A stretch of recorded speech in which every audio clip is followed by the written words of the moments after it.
Bonjour. Selon Karl Marx, le conflit social est le moteur de l'histoire car il permet de modifier les rapports entre dominants et dominés.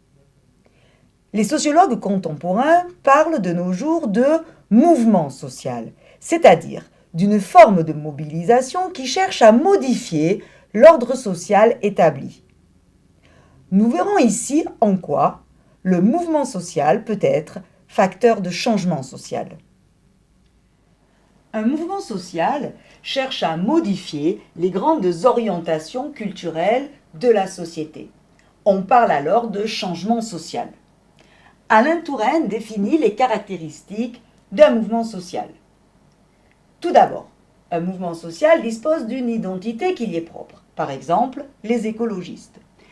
Un mouvement social agit contre une résistance ou une indifférence à un problème. Par exemple, la pollution est une indifférence à la protection de l'environnement.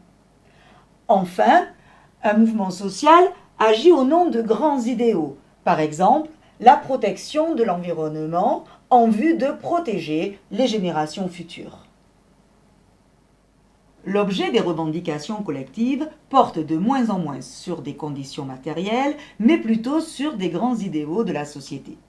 Prenons l'exemple des luttes féministes. D'abord axées sur la condition ouvrière, elles vont rapidement changer de forme. Dès la fin de la Seconde Guerre mondiale, avec l'obtention du droit de vote, le statut de la femme va commencer à se modifier. Le travail apparaît également pour elles comme premier facteur d'émancipation. Mais bien évidemment, c'est à partir de 1968 que les choses vont s'accélérer.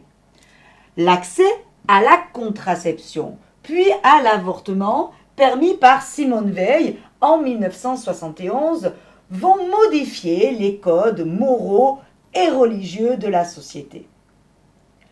Cela va permettre également de nouvelles avancées sociales, comme par exemple la modification de l'autorité paternelle en autorité parentale, ce qui va donner un nouveau statut à la femme.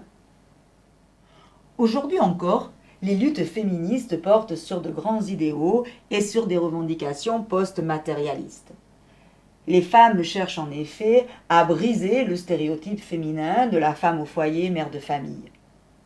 Elles voudraient accéder à l'égalité en politique ou encore à l'égalité de carrière avec leurs homologues masculins.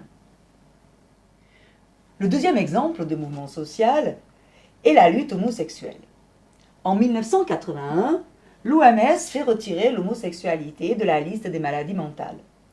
En France, en 1982, l'homosexualité est dépénalisée. À partir du début des années 80, la société donne donc une nouvelle vision de l'homosexuel, qui n'apparaît plus ni comme un délinquant, ni comme un malade mental, mais comme un individu comme un autre.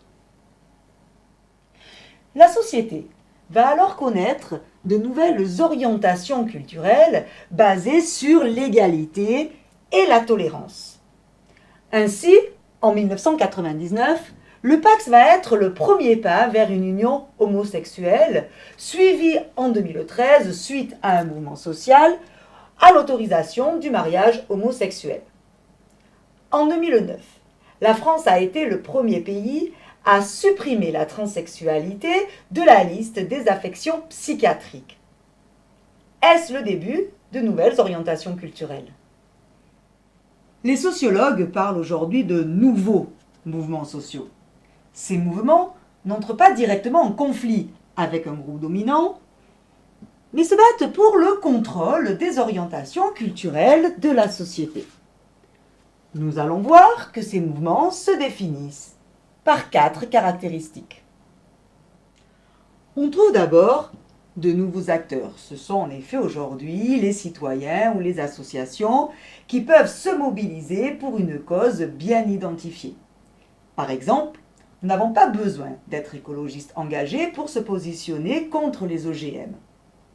L'objet des revendications reste d'ailleurs post-matérialiste, comme la qualité de vie, dont les OGM en sont le symbole.